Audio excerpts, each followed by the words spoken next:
So welcome to Scratch Mastermind podcast. We're here in Vietnam. We're in Da Nang. We've just got to the end of a 7-day boot camp run by Jake. Jake, thank you for joining us. And no worries. Excited to have you here, mate. Thank you for having me. Nice to get together finally. And it was a good week. A lot learned, and a lot to take forward from what we've experienced. Yeah, this it's week. been fantastic. So, yeah, we learned so much in this week. So what we'll do today is we'll kind of just pick your brains a bit as to, your background and what got you to this point. And, as a professional who's, kind of led the boot camp, we'll go through some of the instrumental ideas that you believe are going to help us get down to scratch. We'll recap the week. We'll talk about it from like a training program standpoint, what we're adjusting, what we liked, what we didn't. We can obviously talk about the awesome golf courses that we got into as well. But obviously everything has been built on what you've learned in your process to get to, as far down as +5 and +3 at the moment. We obviously got to see you play, which was absolutely awesome. Absolutely insane. Like technically incredible. just so proficient. Like it's just robotic, the swing. Yeah, and we also got to see the systems that you've put in place for yourself to learn all of these fundamentals across putting and swing and course. Yeah, I mean, all those systems are completely necessary to be off scratch. But one thing I just kind of realize is anyone can play off scratch if they've got the time, right? But a lot of people who are trying to get to scratch just don't have the time. They've got families, they've got full-time jobs, and then basically I went down a route where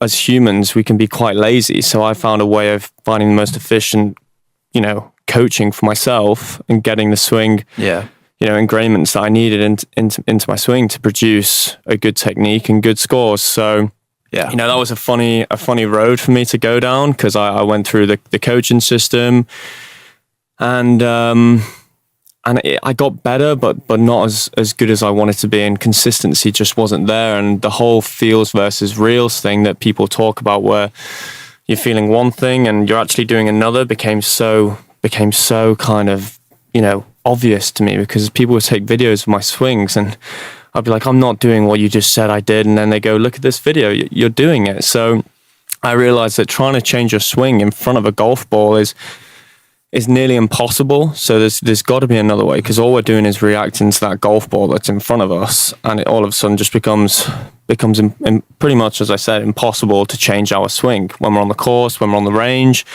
because we're fighting our subconscious constantly. So I just went down a route of understanding how we can really change our swing, and it's through muscle memory. And then there's been studies done about how heavy golf clubs is a great way of training ourselves to then, perform whatever we've acted on that heavy club onto the normal club, right? And doing that without a ball was what I found most beneficial for my golf.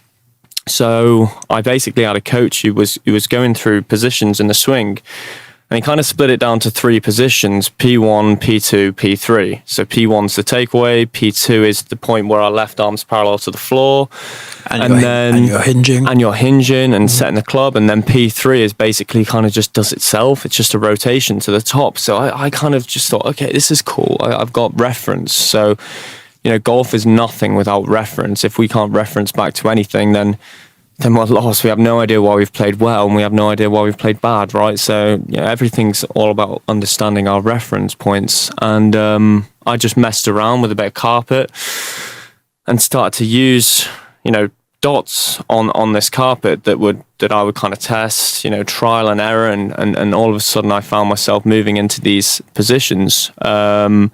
And then once I applied it with a heavy club, it just became something that I did every day, where the swing just kind of found itself, and I reminded myself of where I need to be every single day. Whereas doing that with a heavy club, with a normal club, is just not possible. It's not viable for for guys who are working every day, got families, got kids. That it's just unrealistic. So that's where people go, oh, go see a PGA coach, that's going to fix your game. And, they can provide you with quick little fixes, but they're just putting a plaster on your arm, and that plaster's going to get peeled off the next time you go and see them, because you're always fighting what was wrong last week. And then once you fix that, you're fighting a new issue. So it's just issue after issue after issue. So what you're saying, just to summarize that, is the mat itself that you worked on and developed gave you the reference points after lots of testing to understand the ideal takeaway, which is P1, the first motion, P2, arm parallel and the hinge happening, and the mat got you out on those planes. Yeah. And the more you did that, not hitting balls on the range, but at home, practicing 15, 20 minutes a day, that started using the weighted club in the correct positions, started to ingrain it into your muscle memory. And then when you'd step back up in front of a ball, it was all there ready to go for you. And that's probably the thing that amateur golfers struggle with the most, right? Because they can't self-diagnose that stuff. No, they can't. Am I on plane? Is my face square? All that stuff is very difficult for them. You need to be self-reliant as someone who is working full time. As we said, busy people. They need to be able to go to something every day that puts them in the correct position. Period. Right.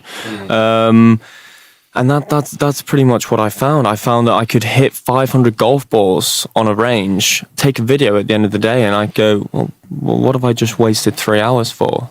I haven't really seen anything. Whereas I go, I'm going to absolutely train myself off to the point where I'm sweating, panting, and 10 minutes on this mat, go into the correct positions.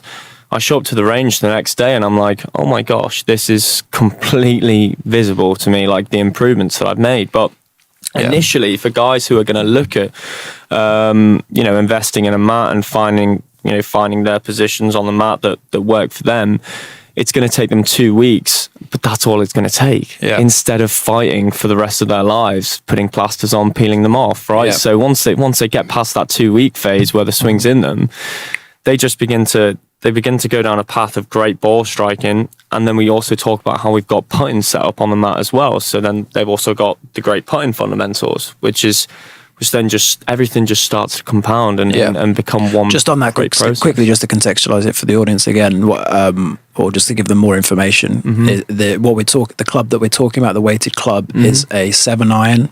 Full length 7-iron, and the weight of it is equally distributed across the whole handle shaft and club head, and it weighs about 1.3 kilograms, give or take. Yes. So they know what we're talking about. So when you're hitting those positions with that club, which is heavy, Patrick and I tested it this week, brutal and it's stuff. Intense. Like you can't do more than 5 minutes, 10 minutes. You have to break, and then maybe you come back a bit. You've had your fair share of gym sessions, let's assume. Pat's in the best of shape.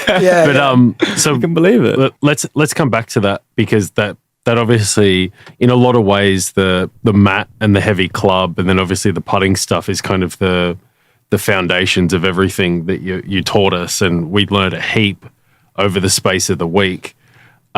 Just to give people kind of a refresher on the format, which we've mentioned a couple of times, the first day was really pure theory, and we'll go through all of the big ideas outside of the mat as well, and kind of the fundamentals. And then every day from that point on was really playing 18 holes, getting our warm-ups in, and then covering one key area. So we went into putting, we went into short game, we went into kind of touching up our iron play. So maybe what'd be good is we've kind of gone into the fundamentals of the swing mat, but maybe take us through I suppose the idea behind what we've learnt in the 7 days is getting people to use this thing, and then bringing them to a 7-day workshop is going to be way more beneficial. Yeah. So take us through this idea that basically, and we witnessed this, we used I think the best I swung it, and I think the best you swung it as well, is after about 10, 20 minutes of using the club on the spot and then swinging, and they're the best ball flights I've ever created. And from that point on, it's just fatigued. We've just fatigued out. So take us through that idea of, like, it sounds like your concept is, look, if we can just hit these two spots, then we're going to massively reduce the amount of dispersion. Yeah, so there's two things. Number one, once you've used a heavy club, your body picks up a normal club and goes, oh my gosh, I can do exactly what I was just doing with that heavy club, because this is half the weight. It just reacts. That's how your body reacts to the way that you use the heavy club.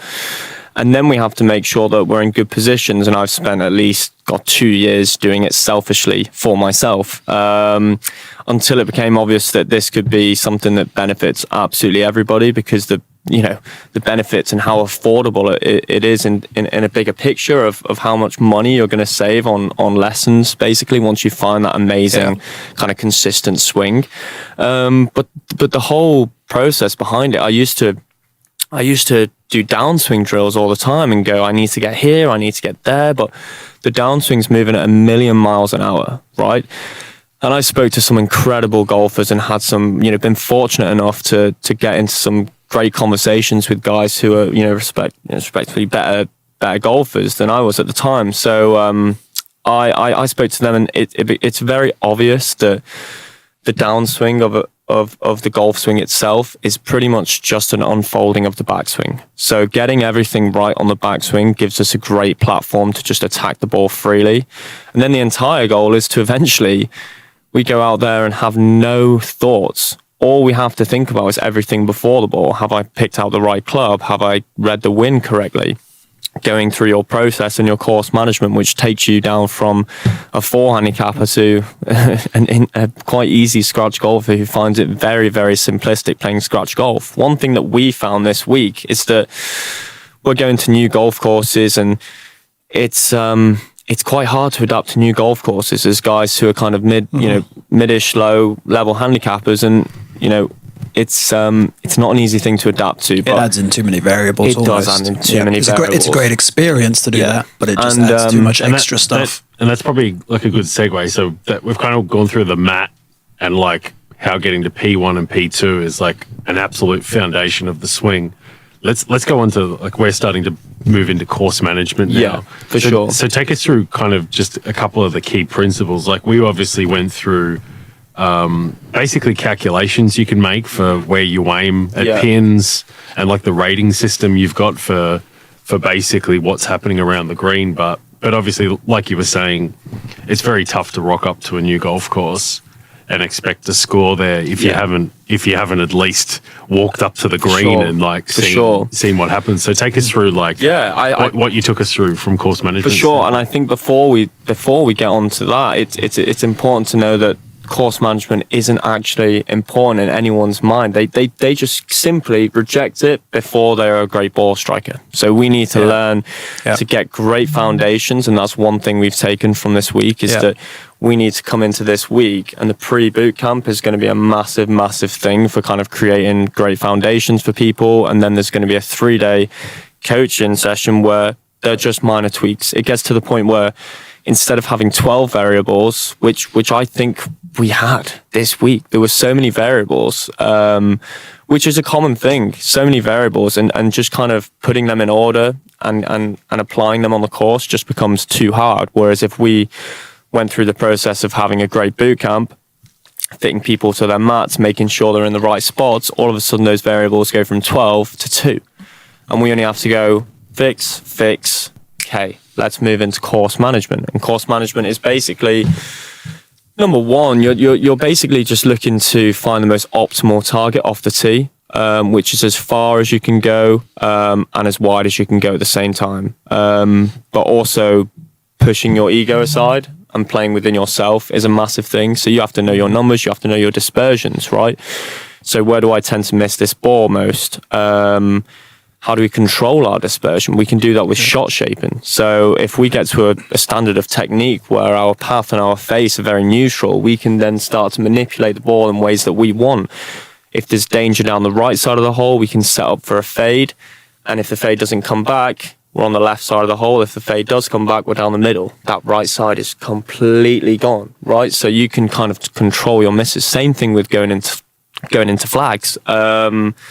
that's how we do that. But there is an actual process to how you make all your decisions on the golf course. You know, you have to go through understanding where the flag is, the front of the green, the back of the green, and then we start to analyze, you know, is this uphill, downhill? Is the wind affecting it? The wind's affecting it this much, so that means we have to land it in a certain spot. This becomes overwhelming to guys who are shanking it in the bush or slicing it. They just go, why am I going through all this if I know I'm going to miss the green anyway, right? So that has become a massive thing for me to understand. But, you know, you can have great technique and flush the ball, but just be a 4 or 5 handicapper. And that's when you get to that point, you maintain that level of standard with the mat going through your process every morning. A bit like, you know, you're just adding this to your morning routine. The way you can wake up and shower is the way you wake up and go on the mat. And that it is part of your morning routine. So you're never going to lose your technique. Then it just comes to a point of, okay, I know I'm consistent. I know I can produce the same swing on a regular basis.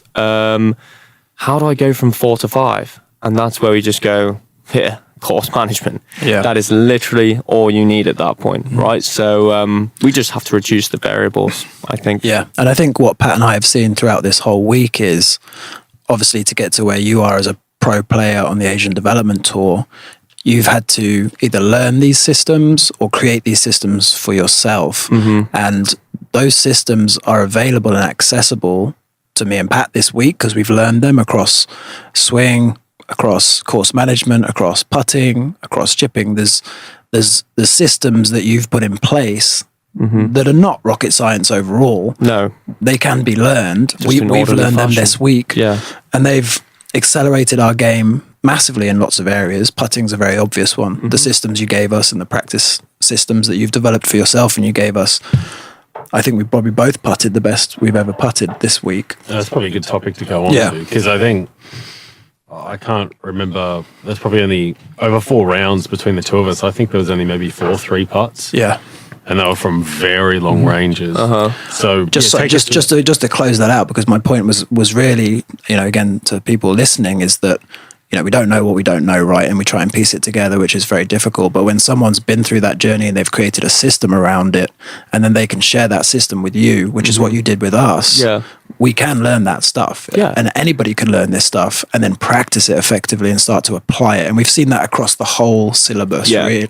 So I said after getting the fundamentals in shape, and then, you know, in every area, really. Yeah, well, I said something interesting to you guys, which when I said it out loud, it became very clear. You know, we watch guys on tour walking up to the ball in funny ways and doing certain things. And, you know, we don't see these guys doing it for fun. They are simply out there to shoot the lowest score they can and make money because it is their living, right? So who on earth are we to step up to a ball and not apply ourselves in the same manner that they do and expect results remotely close to them? Because it is their whole livelihood as well, right? So we have to apply ourselves in ways that they do and understand that we're also full-time, you know, we're working full-time, we've got a family and stuff like that.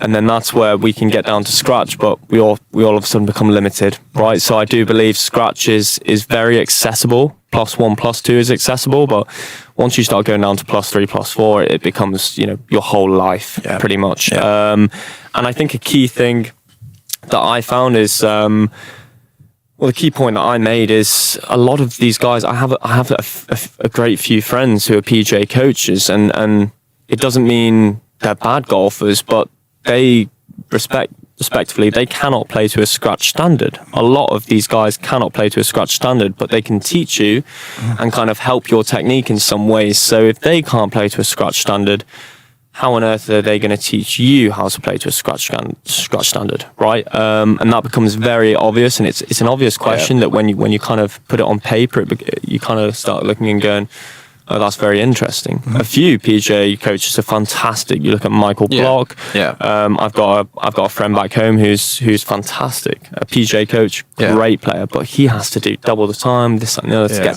to that level. I guess their audience is mass market too, right? So they could have a 50, a 30, a 20 handicapper coming in.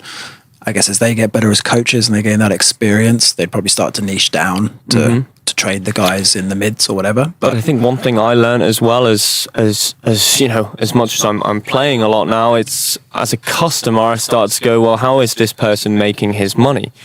He is not making his money by getting me hitting it down a string every time I see him and never losing that string again. You know, he makes his money from you not being quite perfect, but good enough to go and see him next week. Yeah. Right? Yeah. And we don't want that. We want people to come and we want to say, bye-bye, nice to know you. You're a great golfer. You know exactly how you're going to stay as a great golfer. And I hope we never have to talk again, respectfully. Yeah. Do you know what I mean? Yeah. As funny as arrogant as it sounds, I it's want to true. bring that quickly back to one thing that you've said consistently over the past 4 months as we've been building this boot camp, which is we want mid-level golfers to come in who want to get to single and towards scratch. We want to give them the entire thing in one go, and then we could literally say goodbye to them. Yes. There's everything you need across all of those areas that we've talked about: swing, fundamentals, course management, mental game, all of it. And by consuming our content and coming and attending our program, you literally have your golfing blueprint for the rest of your life if that's what you want. That's what you've consistently said. I want to give them everything they need to have their golf game for the rest of their life when they walk away as from the boot camp. 100%. Pretty much going on to what Pat was saying about putting. Let's get stuck into putting, because I think we can also come back to what you guys were discussing there, which is how we're maybe adjusting the format of everything based on what we experience. So obviously I think we've got putting to go through. I think I suppose short game, but definitely, what was the other one? I think the warm-up's interesting to go through. Yeah, so take us through like the big concepts that you've learnt in putting. Yeah, so I think number one, you cannot learn anything unless you understand why you are learning it, right? So we quickly had to acknowledge the fact that putting comes down to three things: the way we read a green, our start line, and our pace control, and that is literally it. So all we have to do is get good at those aspects of the game, and we're good putters. You know, let's not turn this into like some massive spiral hole that we're never going to get out of, right? You can't see the light at the end of the tunnel. That is simply it. There's three parts to putting. The golf swing has, I'd say, 4 parts. You know, alignment is massive because we can get our swing completely perfect. But if we're aimed in another country, our ball is going to go to another country because we produced a perfect swing down those lines, right? Then we just need to be able to compress and strike the ball, right? You can't get anywhere without compressing and striking it. Then we need a good path, and we need a good face relative to that path, right? Very simple. Move on to the next topic, right? So, but it's just about understanding that and how we apply it and create a consistent foundation in each of those areas. I basically use the mat again to go, okay, well, I need a good tempo, I need a good arc on my stroke, and I need a good start line. So I began to set up positions on the mat and basically do that for 10 minutes each morning as well, alongside the swing stuff that I did. And then all of a sudden I get to the course, I'd be starting it on the right line, my arc would be good, I'd be on a metronome while I'm doing my arc, and then that's pace and start line done. So I just got to make sure I read this putt correctly and the putts just fall. It really is quite simple if you put the work in every morning, because I've done this 10 minutes for the past 5 mornings in a row, and I just start putting well. But I think we covered aim point, and aim point is a very interesting thing that we can use. We covered what I call the green light zone, which is also very, very interesting. So there's multiple ways of reading a green. We use aim point, plumb bob. We just use our eyes, which can deceive us quite a lot. So that's why people like to move into other areas of green reading. Aim point is basically where we just use our feet to gauge a percentage of the slope, and then use our hands to kind of create a target from there. But even I think that there's a lot more to putting, right? You know, instinct is a massive thing. You can gain an actual idea of where you're hitting this putt, but you know, it doesn't matter how loud the alarm bells are in your brain.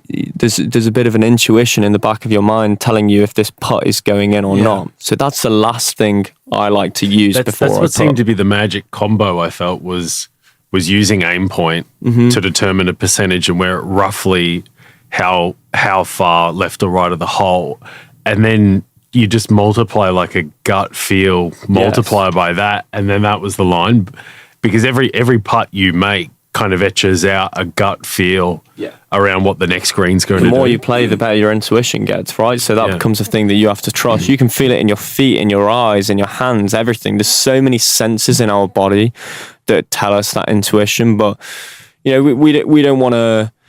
The whole goal, that's one of the only places in golf where I think intuition is massive, because there is a process behind everything. But putting is a bit of an art, and you have to understand that and apply it. So do the right things, and then just go, what do I think is really going to happen here deep down? It's interesting. I found that I've done aim point for a little while and understood the percentages, but I found that, we'd go over a slope and you'd actually get the slope better than I did in his feet. So he's better at understanding slope in his feet than I am. So that might be something that I have to acknowledge and find another way of reading greens. For example, plumb bob, which works for me a little bit, which is just a method where you basically use the face balance of the putter, lift it up from the cup, and it swings to a brief direction of where you should hit it. I like that because it just gives me an idea. Whereas Pat found that using aim point this week just kind of, he knew exactly what the percentage slope was. So all of a sudden he goes, okay, this is left to right. This is 1.5% left to right. I'm going to use my method. And he found his aim point and he just sunk putts from everywhere. Yeah. So it was really nice to see that kind of pay off. And maybe just talk about how long we actually spent on putting to cover all that ground, because it wasn't long. And you don't really ever, once you spend your morning routine going through the right things, covering the right spots, again, reminding yourself. I think reminding yourself is a massive thing. So people go to the range, they beat balls. I'm a massive believer that you can actually practice yourself into bad habits. Yeah, right. So 100%. Each morning, we're practicing good habits, but how do we know what good habits are? Right. We have reference points, and those reference points confirm to us that we're in good habit. The best reference point was with the metronome. So you had us with the metronome on our phone at 90 beats a minute, whilst we're going backwards and forwards over the arc. And I found it made me realize that a lot of people take their putter way further back. Yeah. But if there's no relationship between that and a small putt, then you're just kind of guessing. Exactly. Whereas if everything comes back to a 90 beats per minute, so every rep, no matter how big the backswing is, you're actually controlling it, like you're doing it in a scalable way. If that makes sense. And you can kind of learn to understand that. You've understood that, so you're going to be more enthusiastic in your practice, right? So we don't want to just throw a mirror at someone or throw a heavy club at someone and then go, why am I actually doing this? I'm not going to do this anymore. We need them to understand like how beneficial this can be for their game. Once they understand that, they start doing it. Once they start doing it, they start seeing results. Once they start seeing results, the handicap just starts to drop, and it all starts to make sense. So I feel like this week was amazing in ways that we can kind of learn from it and see exactly where we need to improve, because I spent so much time kind of looking at how this week was going to go, and I was sure it was going to go in a certain way. And you guys are both so experienced in your other industries that you were like, listen, things don't always go exactly to plan at first. So we've learned now even better than we thought we knew before how this boot camp is going to go. Absolutely. And that's what we'll continue to do. Let's talk about that now then. So let's talk about, obviously we were like, do a boot camp, introduce people to these technologies. Probably the biggest shift is this idea that we understand that it's way more beneficial to give people 2 or 3 months to work on each of the workout exercises and the training drills, and then bring them into a boot camp where they've already got the foundations down, and then we can use the boot camp as like a tweaking mechanism. So do we agree that's kind of the big shift? Yeah, 100%. I think because we can feel it, right? We can feel that day one when we started hitting balls after the weighted club. I can just imagine what the long-term impact of that was. Yeah. We just fatigued ourselves out. For sure. I think that was a massive thing, and some things like that caught me off guard. I didn't realize how tired everyone was going to be. I didn't realize how tired I was going to be. And there was, that's something we've all got to kind of analyze and use to move forwards. I think the first 3 days of the bootcamp is going to be massive again for kind of using those 2 variables and getting them down to nothing instead of 12 variables, fighting our way down to, you know, less variables, which then kind of overwhelms people. You know, we don't want people being overwhelmed. We want things going in structural order, in a system that they can kind of let everything come in a perfect order that isn't going to make them go, oh gosh, this game's too confusing. I'm completely out of this. Get me home. You know, we want guys to kind of go, okay, boom, I'm doing that, and I'm doing that, and then I'm doing that in a systematic order. And that's what's going to really benefit people and help them progress before the bootcamp. I guess what we've seen this week, having come and dry run it or tested what we thought was the syllabus, was that a lot of the stuff that we've covered this week can actually be brought forwards for the customer. Like the minute they sign up, yes, we can get these concepts across to them through online video course. We can get the practice sessions or the practice systems and techniques we've been using in this week to them ahead of time, warm them up so they're coming into the bootcamp hot rather than cold, basically. 100%. And what we experienced this week, we thought it would be the other way around. We'd bring them in, teach them all this stuff, and that's what Patrick and I, well, all of us together, just did to test it out. And it's really tiring. You're training in the morning, you're training with a weighted club, even just the putting drills. You know, the pressure on your back is intensive. Sure. And then we're going out and playing rounds to take all those learnings and try to apply them on the course. And it's a feat for sure. Whereas I think the difference is everything that we've seen, Pat and I, we don't think that can't be taught ahead of time, at least in a V1 or a V2. Yeah. Get them. What we're talking about here is giving them the mat and the club ahead of time, specifically for the swing side of things. But in every other area as well, we can give them the putting systems and practices ahead of time. We can teach them about the course management concepts ahead of time, the mental mastery stuff. And then if part of their program, you know, is that they sign up and then they start on that syllabus online and start to ingrain those exercises. I don't know how long it is before the program, before they attend. Maybe it's 4 weeks, maybe it's 8 weeks, whatever. But then they can come in hot, and then we can give them even more value on top and tweak and tune them and correct them and just give them, like, they get the V1 in the online course, they come to the program and they're getting the V2 and the V3 versions. Well, they're going to see all the I think that's what we've realized. Yeah, they're going to see all these improvements. But we didn't know this before because Pat and I didn't know what, you know, we were going to cover and what it felt like to do this training. And now that we've done it, we're like, okay, actually, most people can grasp these concepts, and then all they have to do is really take it on and practice them ahead of the boot camp, come into the boot camp, and then we really help to mold them into scratch golfers and get the best use out of that time, right, that we get to spend with them in that environment. And one of the most important things, I think, is, because we did see this week as well, is taking them out on the course and not falling apart or going back to old habits, which happened to me and Pat a lot as well. Right, we learn this new stuff. I'm hitting the ball better than I ever hit it. I'm compressing better on the range. Got the technique down. Go out onto the course, and then all the other variables, all the pressure, and suddenly you're back into sort of old habits. Because you had plasters. And we need to train them. You know what I mean? Yeah, exactly. You had plasters on you, and the ingrainments and the muscle memory just simply wasn't there to fight the subconscious. When the water's in the corner of our eye, and we're thinking, "Oh gosh, don't go in the water." Your subconscious takes over and you go into fight or flight and you just do what you've always known to do, right? So that's where we have to create amazing muscle memory, you know, remind ourselves of where we have to be, using reference points, using the heavy club, using our putting setup.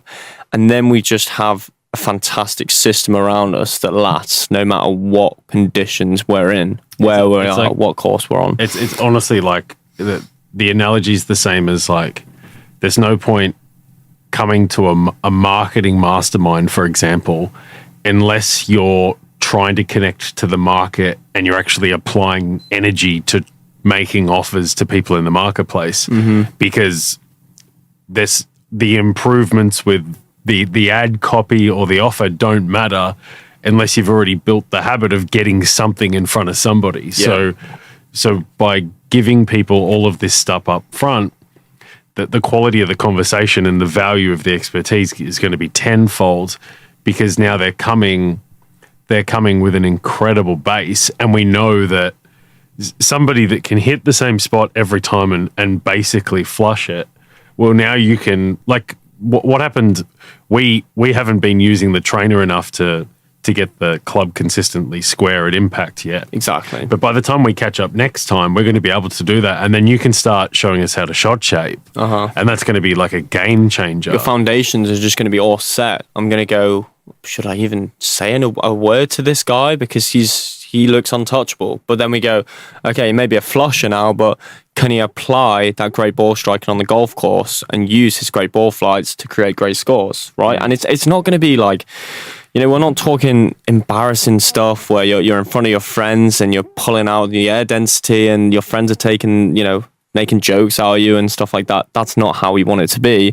It's just going to be simple process, routine or stuff that we go through, and our friends turn around and go, what has happened to this guy? Like, how has this happened? But to you know why. And that's when, if we move on to the player profile, you can kind of wake up one day and go, oh, I don't really know where that's going wrong there. And you can trace back to your player profile, which is going to be sent to everyone with their swing video analysis, every single part of the game, including course management, how to use the mat, how to train, all these smaller things. And when we talk about training, we're not setting up a boot camp, like we're not setting up another boot camp for these guys to do once they've left us. They've done all that. This is just when they get to the range, how am I going to practice? When they get to the putting green, how am I going to practice? Simple stuff. And the player profile, again, is reference. It's just more and more and more reference, and they can always go back to that. Yeah, we want them to be able to self-diagnose. We want them to be self-sufficient, and we need them to understand all of these concepts and ingrain them. And when they start falling off the train again, to be able to get back on, because they've got the player profile data, they've done all that stuff with us. Yeah, and that's kind of our commitment to our customer, right? Yeah.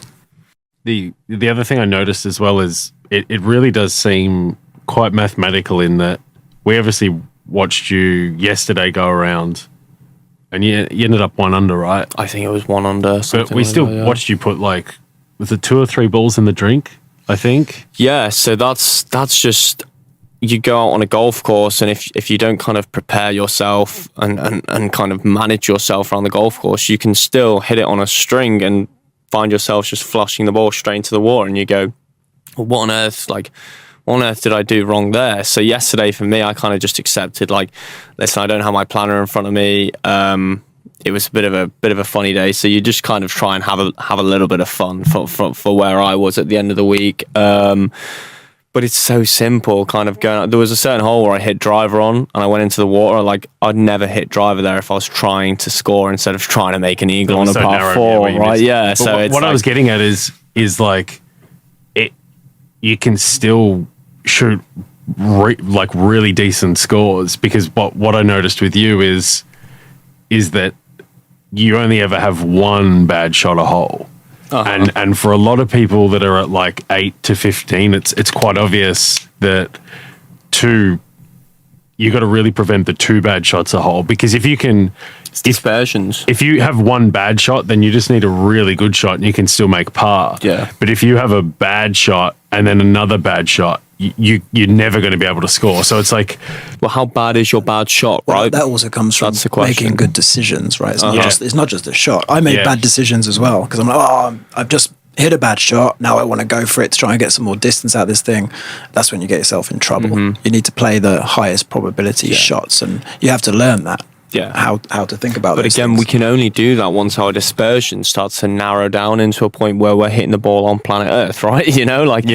People, some people get on golf courses and their dispersion is outside, is on a house to the right of the hole and a house on the left of the hole. So where on earth do we aim? Because this really does have a chance of going anywhere for most people, and that's where they go wrong. So technique, ball striking, getting that applied, and making sure we're on a good system where that never changes at that point, and we know how to go back to it every day is massive. And then we can start to apply ourselves on the course very well. Yeah, and you talked about that to us, because even at the beginning we were having misses left and right, and we were like, right, we need to sort that out, because we just need to miss one way. Yeah. We can't have miss right and left. It's too inconsistent. It's unpredictable. So one of the first goals is to get people to obviously understand the swing, get their swing in shape, so that if they are having a miss, it's only one direction, and then we can work with them to tune that up. And Number one, we have to accept is that we are going to miss, right? So let's rather know where we're going to miss than guess where we're going to miss. And that's where guys who are kind of playing golf to a high standard use shot shaping and just their dispersions. Basically, that I feel there's a pretty 50-50 mix between guys on tour who simply go out and aim to what they think is square and understand what their dispersions are. So I'm either going to hit this straight the flag, or it's going to bleed a little to the right, bleed a little to the left. Or there's plenty of guys that go out there and go, this pin is tucked on the right side of the hole. I'm going to set up for a fade, and I know that if this fade doesn't come back, I'm in the middle of the green. If the fade does come back, I'm right next to the flag. So they understand what their miss is. Every bit of what I just said there includes acknowledgement of a miss, right? So it's not about the shot that you're hitting. It's more about where am I going to be on the next shot, planning for the future. As much as we want to stay in the present, that's a very interesting topic as well when we talk about the mental game. I've had to really dive into that aspect of the game because it is so important. But I think when people talk about the present, it's a very interesting topic, because you do want to just be focused on where you are now and the shot in front of us. But if we forget about the shots behind us, that's also an issue. We have to adapt to what's been going on in the round currently and use that to our advantage to help us with our course management. That'd be good to talk about, because I think everything that you took us through, from like a practice, how to think about everything, is really only stuff that you think about when you're in practice mode. Mm-hmm. When you go out to the course, you're really of the belief that we're trying to build a base operating system. The only time that we're actively thinking is when we're managing the course. Yeah, basically, we're controlling what we can control. Yeah, you can't control something that's moving at 120 miles an hour, right? So let me do everything in my power to benefit myself before I step over that golf ball. Which is the opposite to what most people do. Exactly. Yeah. They go, I don't care about anything I do before this. I just want to do it right while I'm over the golf ball. But you've actually got it bang on there. People do get that completely wrong, and it's actually quite the opposite. You save all that swing work for what most people would, the range. I find that physically time exhaust. Every single thing about it is exhausting and just not effective. So that's where, again, I just had to go, I need to find another way of this because it's not working. And I'll try it for a few years, see how it goes. And all I found is that it's benefited me in so many ways, just having reference to go back to every single day. For That's only what 20, I look forward 30 to minutes. as well. Yeah. Is like, I look forward to getting to 3 months from now and knowing that I've done the work on the swing, and then standing over a ball and going, I've done the work. Mm-hmm. I don't have to think about this. Instead of, I didn't go to the range this week. I've just got to get to P1. Yeah. You know what I mean? Yeah. The takeaway is the most important part of the swing, number one. Because if we don't take it away online, we're then having to compensate somewhere else in the swing, right? So our whole backswing, we just want to be on good lines, set the club, and just allow our body to go, like as we said yesterday, thank you very much, I'll just hit a golf ball from here, because you've set yourself in position, right? Instead of going into awful spots and then going, oh my, I'm in a lot of trouble, and then your body has to compensate, manipulate, change so much, and just bring in just a stupid amount of variables into our game, which just makes it impossible to play golf. So it's just about creating great foundations, I think, is the key. And once we've done that and got people to a great standard of technique, knowledge of the game. Absolutely. And us seeing proof of that as well, though. So, there is going to be a little bit of accountability involved in this. We're not just going to say, do this, okay, we've told them to do that, let's just hope that they do it. We are going to ask for feedback from people and make sure that they are doing it. We're going to test them. We're going to make sure that they're in the right place before we see them, because we don't want guys showing up just for a holiday, because it shines a bad light on us as well. So we need people following everything as well as possible. And once they've done that, things just start to go exactly as planned. Maybe paint a quick picture of what the ideal practice session looks like for a golfer from a mid to low perspective, because I think we're agreed from what Pat and I've seen this week that just going and standing at the range, and I used to be this guy. I used to be they used to call me a range player because I would hit so many balls trying to figure things out. And I could, like you said earlier, I could never find anything. I could never figure it out. I couldn't. Yeah. It would have taken me probably years, I think, to really figure that stuff out. So I think we're agreed that going to the range and just hitting balls is not a productive way to try and forward your game. Yeah. But it's fun, but shooting 72 is a lot more fun. Yeah, but We've exactly. got to find how to do and that. then they'll get a better enjoyment of the game. Yeah. But what does the ideal practice, routine look like? And can we add sure. to that ideal practice routine? And then based on everything that we've gone through, ideal from home every morning routine. Yeah, perfect. Yeah, no, for sure. So I'll begin with the morning routine and we'll just kind of follow the trend of how the day goes. And then I'll basically talk about how I think most people do practice and how it affects them. So I wake up, I go through my whole routine. I'll have my breakfast, have my shower, do what I want to do to get myself in the right state of mind. And then I will just unroll my mat.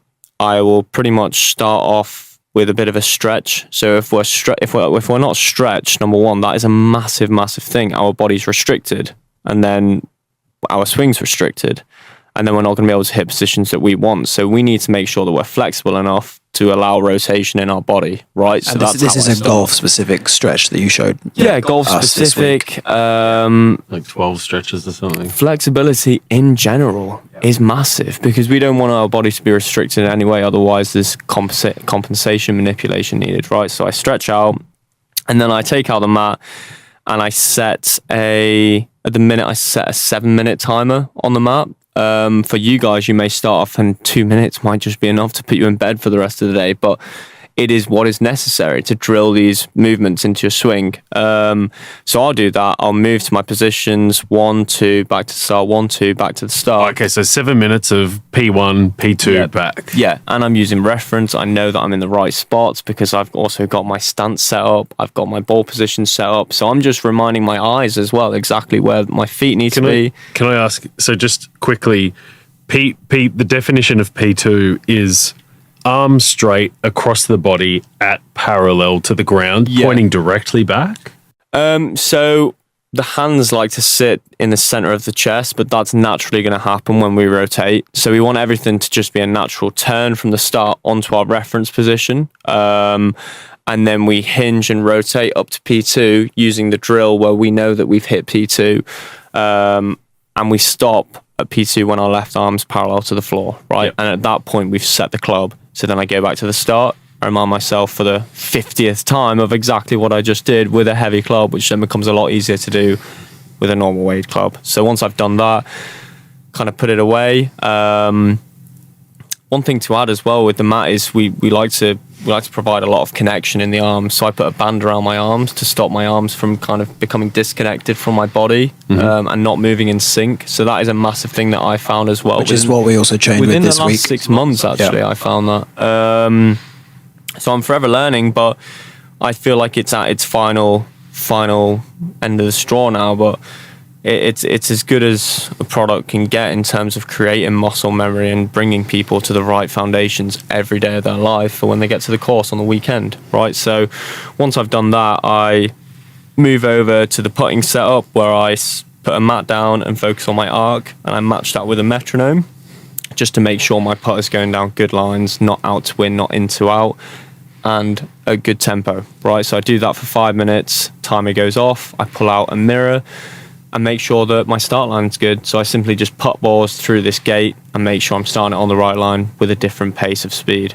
And the putting mirror is a training aid. There's a mirror with 2 metal magnets at the end that get smaller and smaller. Should we talk about what the brand is? Oh, it's fine. Yeah. I just want them to know what it is so that they understand. So basically, it helps to define the start line for the golf ball. And if you hit a pure start line, you've got a better chance of sending it. So I use the Visio drills. So one of them is a Visio mat, which creates a good arc for us, and then the Visio mirror. But a lot of people just throw these things down on the floor and they won't actually know where their feet are meant to be aligned, where the ball position is. So that's just a little thing that I added to remind myself exactly where I need to be, and that I'm starting my ball through this gate with my feet and my face aligned, correctly, both in sync with each other. So that's just a massive thing for me. And it's just kind of like a great station for me to have everything on, my putting, my swing, and then I'm good to go. I start my day. So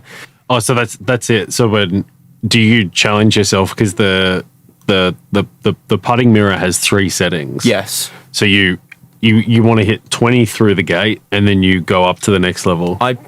Respectfully, I just start on the last gate now, because I have done this for so long and I do it every day, right? So I'm not on the beginner's level of a start line, I'd like to think. And once I've covered that for 5 minutes and get it through as many times as possible, I just pack up, roll the mat up, and get on with my day, because I've done all the muscle memory, all the references, remind myself of all the positions I need straight away. And I know those are correct positions, right? So it's all just good stuff. Do you think our customers' profile, their practice and their time commitment would look very similar to that? Yes, 100%. So that's how it would look, and then we'd begin to kind of ask that's them. Like 17 minutes, or like the warm up. It's like 17 minutes plus the warm up, like 25 minutes. 25 minutes. That's as simple as this stuff gets. Whereas people get in their car, they drive to the range, 20 minutes, they hit balls for an hour and a half.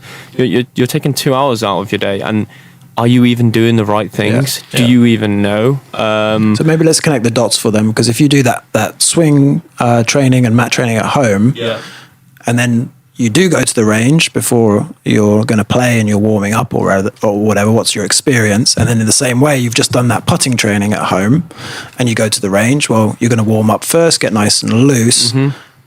What's that experience? So that they can visualize it a little bit. If they start doing this at home and then they go to play their round of golf, what's it going to feel like to go there after they've put this time in? So when you get to the range after a certain point of using this mat, your swing isn't an issue.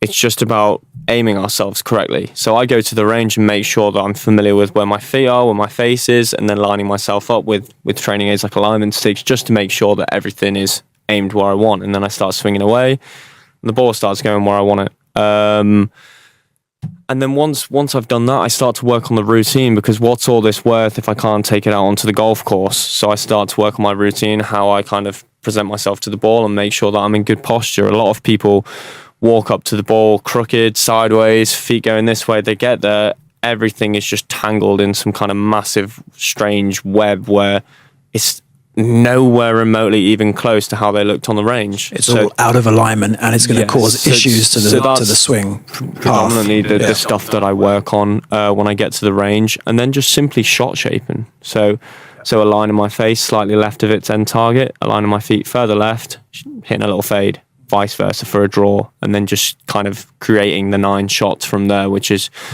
high draw, mid draw, low draw, high straight, mid straight, low straight, then the fade. And all of these things that you've just talked about, routine, setup, shot shaping, making sure you're aligned properly, and being really sure and specific about that is going to give you the best chance to hit the best shot. But it's also all the stuff you've taught us this week, and that's what people are going to learn on the program as well, right? So there's no swing thoughts when I go to the range. I'm simply just making sure my grip's good, my stance is good, my posture's good, the simple stuff, because that's all it will come down to at that point. Like, there's a famous saying, I think it's Padraig Harrington that says it quite a lot: you don't want a good swing with a bad grip. So what's the point in any of these great lines that we eventually get to if we're not aiming correctly or our grip's not right? And that's very minuscule, small stuff to fix, right?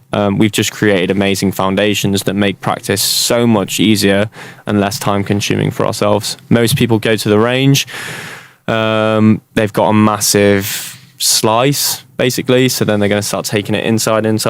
They do that for 2 weeks. All of a sudden they've got a massive hook, and then they have to go outside, then they've got a massive slice, and it's just a reoccurring, just a ball bouncing. Sounds like a drunk driver trying to drive down a highway. Overcorrecting. Which is probably what most golfers are, right? Yeah, literally. Just drunk drivers on the course. Can I just ask a quick question about shot shaping? So you said that there's like the 3x3 grid, right? Obviously, you took us through the difference between a draw and a fade. Yeah. And basically the operating system is let's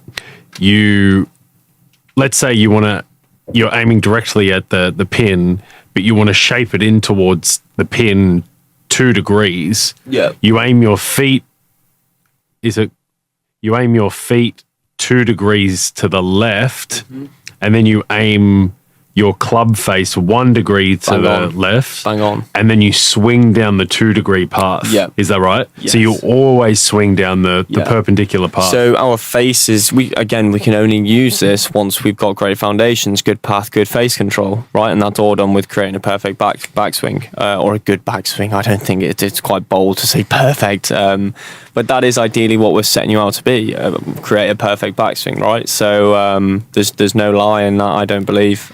You basically, the face is what determines start line mostly, and then we use our feet to fight and create the shape from there, right? So if we aimed our face and our feet left, the ball goes straight left. But if we cut across it and use the football analogy, that's where we create friction between the two of them, which creates a reaction, the shot shape. Yeah, describe the football analogy. 'Cause I think it's a great one that everyone will really understand. I think golf baffles a lot of people's heads because you're staring down at this long piece of steel with a grip on the end of it, and then a golf club that's pointing to the sky, and your brain just kind of goes, how on earth am I going to approach this? And that is why it's like, known as the hardest game in the world to most people, because they look at this thing that they're holding and they go, I'm not even going to attempt this. But we can make it so simple because there's been so much, learnings and experience from people in the past that have taught us exactly how we play this game. And it's just about using that moving forwards. And I feel like what I've found in the game and muscle memory and creating a swing is just like another level now of teaching people how to create perfect foundations instead of just plaster, fix here, incorrect, fix there. Just a never-ending game of tennis or against yourself, just back and forth, instead of finding that, and they find that perfect round once in a while, and then they go, oh, maybe I am doing the right thing, and then they show up the next day and it's bad again, right? It's just not what people want. What were we talking about? Sorry, just the football analogy really resonated with me when you were describing swing path, square club head, compression to us in the swing module. The football analogy just really resonated to make 100% to connect in people's brains exactly how shaping the golf ball works. And I think you also said to me once, I was like, when we first met, I said, I just want to be able to hit the golf ball straight. Like if I could just hit it straight every time. And you said, well, that's more impossible than shaping the ball and committing to a draw or a fade. Yeah. Because how many times are you going to hit it perfectly straight without a miss left, slight miss left, slight miss right, or maybe a big miss left or a miss right. Yeah. And that kind of really resonated with me as well. So then the conclusion is we should really get people to shot shaping as quickly as possible once the fundamentals of the swing are in. Because just trying to hit straight is actually more probabilistically, harder than actually risky. And it is. So as I said to you guys, we only really want you hitting the ball straight from within 140 yards because the backspin begins to outride the side spin. Whereas when we get past 140 yards, the side spin starts to outride the backspin, right? So that's when things start going crooked. And that's when we start to acknowledge the fact that there is a high chance of missing here. Where am I going to miss? And as long as we know that and have a full confidence and belief behind that, then we're ready to go. But the football analogy is great because a lot of people that are trying to play golf or getting into golf and want to be off scratch, they may have not played golf their whole life or they're quite new to it, but that a lot of people have played football. A lot of people have touched another sport in some way.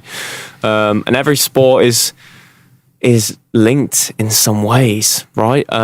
And football is a great analogy. So if you look at David Beckham, who's trying to take a free kick and curve it right to left into the top corner, whether he knows it or not, he's doing exactly what someone's doing to hit a draw in a golf shot. He's swinging his foot out to the right, but his foot is slightly closed relative to his direction of where his foot is swinging, and that's what creates the shot, creates the reaction, creates the curve. It's a lot easier to kind of show visually, but he's swinging his foot out to the right, and if his foot angle was pointing in the same direction to the right, that ball would go straight towards the corner flag and everyone would start booing him. Whereas if he swings his foot out to the right and then slightly closes his foot against that direction where he's swinging his foot, he creates the reaction and the curvature, right? So that's a great way for people to understand how shot shaping works. But most I guess you need the baseline first, which is the correct swing path, square club face, just to hit a straight shot, and then to shape. Extension of the Then like you a go on to that. good swing. Okay. Yeah, and shaping, when we talk about shaping and fading and drawing, that's all great, but if someone's playing really bad golf, they are shaping the ball just incorrectly. So we need to understand what creates each shape. And it's all to do with the path and the face and how the face is relative to the path, right? So that stuff is massive just to understand. What about, so then what about the difference between a high ball and like a stinger or like a low? Because obviously we can hit a fade, straight, draw. Yep. They're the x-axis options. How do you get to the y option? So the obviously the middle one's the standard height shot. But what are the major differences between hitting high and low? Yeah, so it's all done in setup. We aren't really changing anything during the swing, and if we are, then it just becomes a very flicky, feely. It's just like a chop out with the low one, isn't it? You kind of half the swing. So the low one, we simply just move our ball from the center of our stance to the back of our stance. For the high one, we move it from the center to the front of our stance, and by doing that, our hands go further forward with the back one.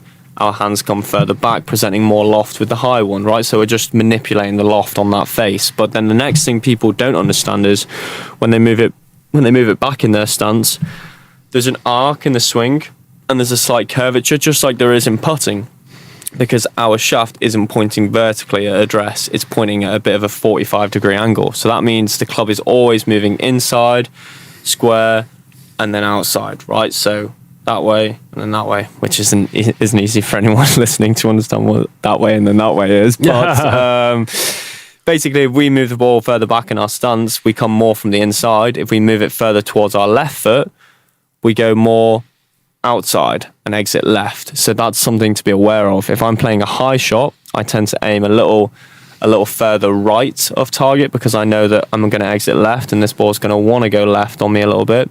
If I move it back in my stance, I aim a little further left because I know this ball is going to try and go a little further right. But then that's, all this stuff is so interesting. I mean, Fionn yesterday hit a great shot with his 3-wood, I believe, on one hole. But the ball was so severely above his stance, and because he didn't understand quite how this ball and this lie was going to work, he put a great swing on the golf club, but hit it in the water. How was that for? Because it came out left off the bank, Yeah, I mean... The ball was above my feet, had a very steep incline. So the ball was so far above his feet that he just didn't quite understand how that was going to affect his ball flight. So that's where, analysing lies becomes a massive thing, because we're not just stood on a mat when we go on a golf course, right? So that, all this stuff starts to add up, but it becomes more simple the more you play, right, and the more you learn about it and understand why each thing happens. The other realization I had was you've got to acknowledge that the swing has a natural arc on it, and you are supposed to exit to the left all the time. I think a lot of people fight that. We don't actually want to exit to the left all the time. So when we say that for yourself, for example, that's a quick feel, a quick plaster. What we actually want you doing is exiting straight down the line, okay? But because you are exiting so far to the right, we gave you that feel of going so far left, which then kind of neutralizes us. But that's no place for any golfer to ever want to be. It's a horrible place. You go out there, you're like, I'm feeling it. This is like, I'm doing it and it's not working. But that's because we've got 3 different things going on in our head. And if we don't match all 3 of those things, we're going to hit a bad shot. So we just need to create perfect foundations where instead of having one crazy swing thought, rotating our hip, doing spins around the ball, it's just I just need to open my foot up a little bit here. I just need to put my right hand a little over the ball. The variables become so small, less of them, and so minuscule that it's going out there and producing great golf becomes a lot easier, I believe. Yeah, Yeah, so we've talked a lot about our experience of this week, and we've covered a lot of topics. There's a lot more stuff that we haven't covered as well. Maybe we'll talk about that a bit more in other episodes. I guess probably the next question is, guys, where do we go from here? Where do we take these learnings, and what are the priorities really that from all the lessons we've had this week and the experiences we've had this week and what we've seen? How do we now evolve and iterate this product? And Patrick and I will continue to be the guinea pigs for that. And where do we take it from here? I think it's simply acknowledging the fact that we have to get ourselves into a good place before we start showing up at different places trying to play golf. Because again, we have too many variables. It becomes impossible to apply so many things on a golf course and expect results. It's just not doable. It just simply doesn't happen. So getting people into a great place before then, we chose, just to clarify that, we chose to play 4 different courses over 6 days. Which requires a lot of course management. Yeah, but for our customers, this potentially we can just get them playing the same course if that helps to benchmark. I think that's necessary, and finish at Hoyana perhaps at the end of the week. Yeah, at one of the others. We played Laguna, we played Hoyana Shores, we played Barnard Hills, and then we played BRG Legend Nicholas course, and all of them were incredible in their own ways, very different. You've got customers, amazing experiences, but for us, we have to think about how do we create the best value for our customers, and if we bring them to train them and teach them, and then we take them to a different course every day, it's Patrick and I found this is too much. It's probably too much. There's too many variables. We don't know what we're doing. Right? Exactly. You want people to be familiar, comfortable, which is exactly what they're going to be at their home club. You know, we're not playing with full-time travelers. You know, they might go traveling once a year, and that's where you can prep them for a new course and kind of understand. They can understand how they're going to approach it. But everyone's a member somewhere. If you're taking golf seriously, you're a member somewhere, right?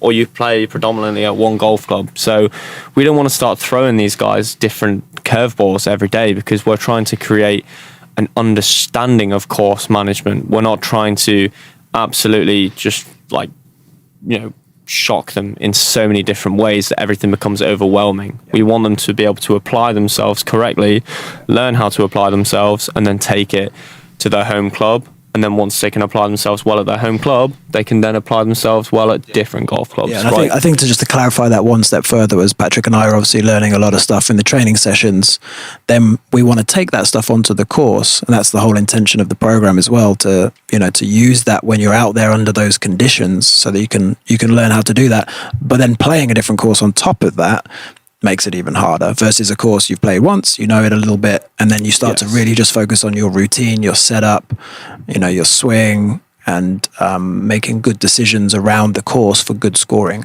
Yeah, we don't want to be distracting people from the actual process and reason why we're here with a new course or a new hole that's on the sea. Everyone's pulling out their phone. We're here to create results, right? We're here to get people producing scores on one golf course for about 3 days, and then we can kind of have that last round where we go somewhere new, experiment with everything we've learned, and move from there. But I do believe the overall picture here is, like, if you're going to get people to a great level of golf, we have to bring the understanding of course management and the understanding of how everything's going to go, right? The online structure, teaching people online, which is becoming very doable and accessible these days, which it probably wasn't in the past. And just giving people an overall understanding of how everything's going to go, remotely fitting them a mat, which is going to help them then move into the great positions we want them to be beforehand. And the list just goes on. Everything just starts to come together. Obviously, right now it's all a little in the air, and we're still kind of processing everything, how the week's gone, and how we're then going to move forwards from here. And there's so much positivity and light that's come from this week, and how we can use it in the future, I believe. I think the easiest thing that we need to do now is we just need to get into what he explained was the daily routine.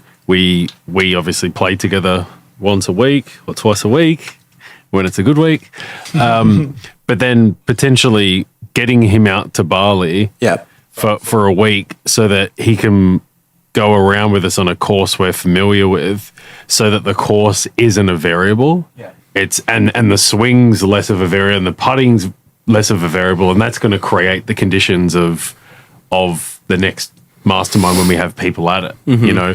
So, yeah, it seems like we're on the path, and I think we're all pretty confident that we know what the next steps are, you know? And the final thing is, as well, I you know, as I said, I wouldn't normally turn around to, you know, if I met Fionn 2 years before I met him, and he said, you know, how hard is it to get to a certain level of golf? I would have probably turned around and said, it's quite hard. Just have a few beers and enjoy yourself. But now I see golf in a whole different light, how we apply ourselves and how we create amazing foundations. Where I got to the point where I could just say to him, listen, just give it 4-5 months.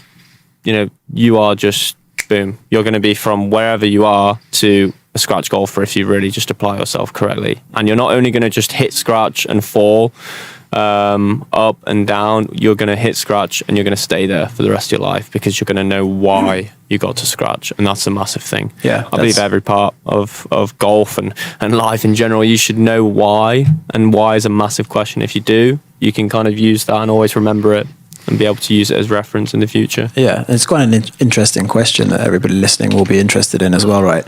Let's set the parameters, and we say if we gave somebody, let's say 6 weeks, they sign up for the program, we give them 6 weeks of work to do, maybe 2 months, you know, maybe 8 weeks, 6 to 8 weeks of work to do. We give them the syllabus, and they're only committing 20 to 30 minutes a day.